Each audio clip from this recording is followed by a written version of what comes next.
The orbital diagram that follows shows the valence electrons for a +2 ion of an element. What is the element? Okay, so we've got 1, 2, 3, 4, 5, 6 electrons in the 4D. All right, so that means we're going across the fifth period, right? The 3D fills, that's the first transition series, filling in the fourth energy level. So in the fifth energy level, we have that overlap between the 5s and the 4D. So 1, 2, 3, 4, 5, 6 electrons in the 4D. We're talking about ruthenium. What is the electron configuration of the atom of this element? All right, so what I'm assuming with this is that with the cation, they removed the 5s electrons, right? That's why we have 6 electrons left in the 4D. To get that +2 charge. So if we're looking at the electron configuration for the atom, the neutral atom, you'd have those 2 electrons in the 5s. So again, I guess the point here is if you're going to make a +2 cation out of ruthenium, it's the 5s electrons that are taken first. Write the Lewis symbol for atoms of each of the following elements. All right, so based on the periodic table, right, you look at what group you're in. If we're talking about aluminum, we're in group 3A. So I have 1, 2, 3 valence electrons. So I have 3 dots. Bromine is in group 7A, so you'd have 7 dots representing the 7 valence electrons. Argon is in group 8A. You'd have a complete octet with 8 dots surrounding the element. Strontium's in group 2A, so you'd only have 2 dots. So each dot represents a valence electron, and you get the valence electrons by looking at the group number. 15. Using Lewis dot symbols, draw the reaction between magnesium and oxygen atoms that give the ionic compound magnesium oxide. All right, so magnesium is in group 2A, so it's got 2 valence electrons. Oxygen is in group 6A, so it has 6 valence electrons. So there's space for 2 more electrons in oxygen to make oxide. Oxygen, because it's more electronegative, will take magnesium's outer electrons. So no more dots around magnesium. It's lost its 2 valence electrons, and you added 2 to the valence electrons for oxygen to make oxide. So this would be the Lewis dot symbol or Lewis dot drawing of an ionic compound. Which ionic compound is expected to form from combining the following pairs? All right, so this is back to formula writing, right? Barium is in group 2A and fluorine is group 7A. So fluorine needs only 1 electron to complete its outer level. Barium has 2 to lose, so you'd need 2 fluorines taking electrons away from the barium to get barium fluoride, right? Barium would have +2 charge with 2 fluorides to make it a neutral compound. Cesium is in group 1A, chlorine's in group 7A, so it'd be a 1-to-1 ratio. Lithium is in group 1A, nitrogen is in group 5A, so nitride would have a -3 charge, so you'd need 3 lithium plus ions to cancel out that nitride. Aluminum can lose 3 electrons, oxide gains 2 electrons, so you'd need a 2-to-3 ratio in order to have a neutral ionic compound with aluminum oxide. Define the term lattice energy. Lattice energy is the energy required to expand 1 mole of ionic solid into the gas phase. Now, this is the way we measure it. How much energy you have to put in and expand the solid. Recognizing that would be the energy release when the ions come together to form the solid. So we measure it by expanding the solid, right? I can take sublime sodium chloride, put it from the solid phase to the gas phase. It's going to cost me 788 kilojoules. Recognizing that if I'm going the other way, the ions coming together to form the solid, it'd be a release of 788 kilojoules. So really, this is the driving force behind ionic compound formation, that release of energy when the cations and the anions surround each other to form the solid. So lattice energy, measured by expanding the solid, but really what it is the release of energy when the solid is formed, right? The cations and the anions surround each other. It's going to depend, how much energy is going to be released is going to depend on the charge. All right, so a large positive charge on the cation, a large negative charge on the anion would have a strong Coulombic attraction, a big release of energy, and small size. So a small denominator, small size will also give me a large release of energy.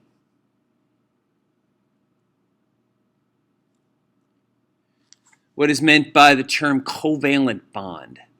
Covalent bonds, when the electrons can't be transferred, right? They have to be shared between the atoms. So you get a high electron density between the two nuclei that stick the atoms together. Give 3 examples of covalent bonding. All right, so I just picked nonmetals, right? So if I'm going to form methane, right, hydrogen's a nonmetal, carbon's a nonmetal, so you end up sharing the electrons between the elements in the molecule methane. Same with silicon dioxide. You'd have a sharing situation between the silicon and the oxygen. And phosphorus trichloride would be the same thing, right? The chlorines would be gaining more control of the electrons, but there wouldn't be a transfer. It would be a sharing between the phosphorus and the chlorine. C, substance XY is formed between 2 elements. All right, so we've got these atoms, either ionic, either a Coulombic attraction or some sort of molecule, but we have a very low boiling point. All right, so what this tells me is it's some sort of intermolecular attraction between the molecules that's keeping it in the liquid phase. So that's going to be a weak attraction. So this implies that it's a molecule. And we're going to get into this when we talk about intermolecular attractions. That's, I think, up in chapter 11. So it's to come. Molecules, things like water, the attraction between the waters is weaker than the Coulombic attraction between charged particles like sodium ions and chloride ions. So sodium chloride boils at a higher temperature. Ionic compounds boil at high temperatures. By referring only to the periodic table, select the most electronegative element in group 6A. All right, so if I've got group 6A, the trend is decreasing going down a group, so oxygen is the most electronegative element in group 6A. The least electronegative element in the group with between aluminum, silicon, and phosphorus. So again, electronegativity increases going across a period. So you're getting more and more protons in the nucleus, more and more effective nuclear charge. So phosphorus would be the most electronegative. Aluminum would be the least. The most electronegative element in group between gallium, phosphorus, chlorine, and sodium. Again, sodium shifted all the way over to the left side of the chart, so that's going to have a very low electronegativity. The most electronegative would be chlorine, highest up in the group and furthest over to the right. The element in the group between potassium, carbon, zinc, and fluorine. Well, fluorine is the most electronegative element, right? It's furthest up into the corner. Pulls hardest on other atoms' electrons.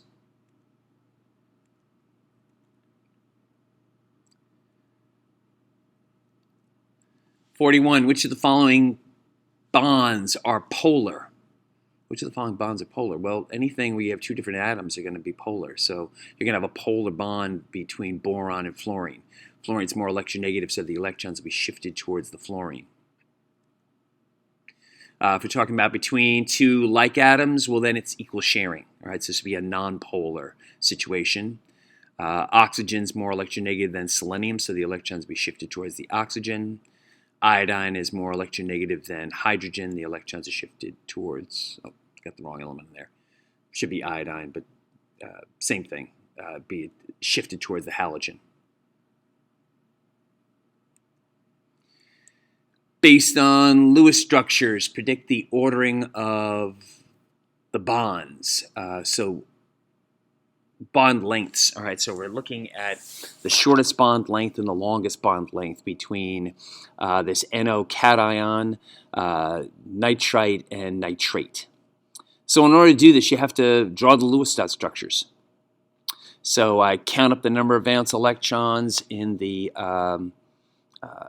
compound NO plus.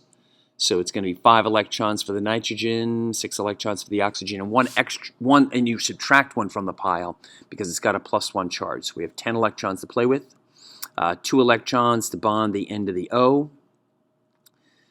8 electrons yet to be assigned. The rule is those go to the most electronegative element first.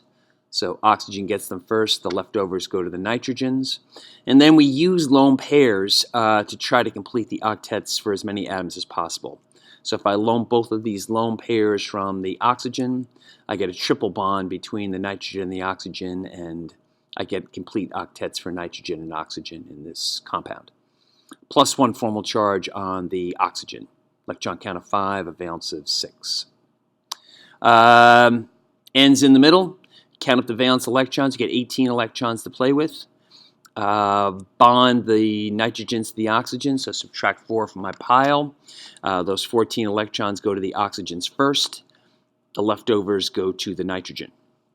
Again, I borrow an electron pair from one of the oxygens to complete the octet for the nitrogen, and this would be the Lewis dot structure for nitrite.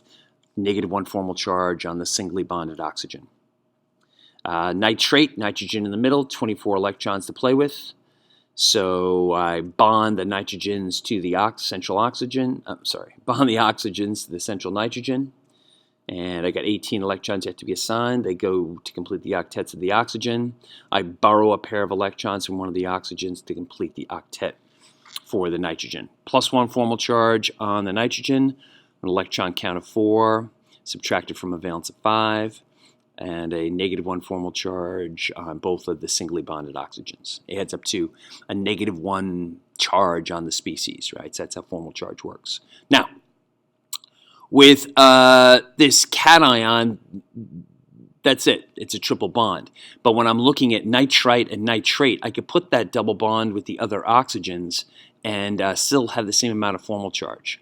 So this is a situation where I have resonance. That double bond really isn't shared between the one nitrogen and the other oxygen. It's shared over the entire molecule.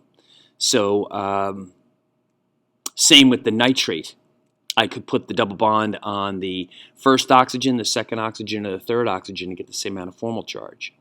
So I have to draw both drawings to show resonance.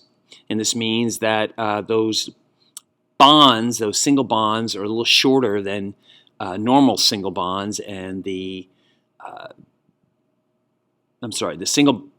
single bonds are shorter and the double bonds are a little bit longer than they should be. In reality, this isn't we have a true triple bond between the nitrogen and the oxygen in the first one. But when we're looking at the double bond in nitrate, it's not really a double bond. It's a bond and a half.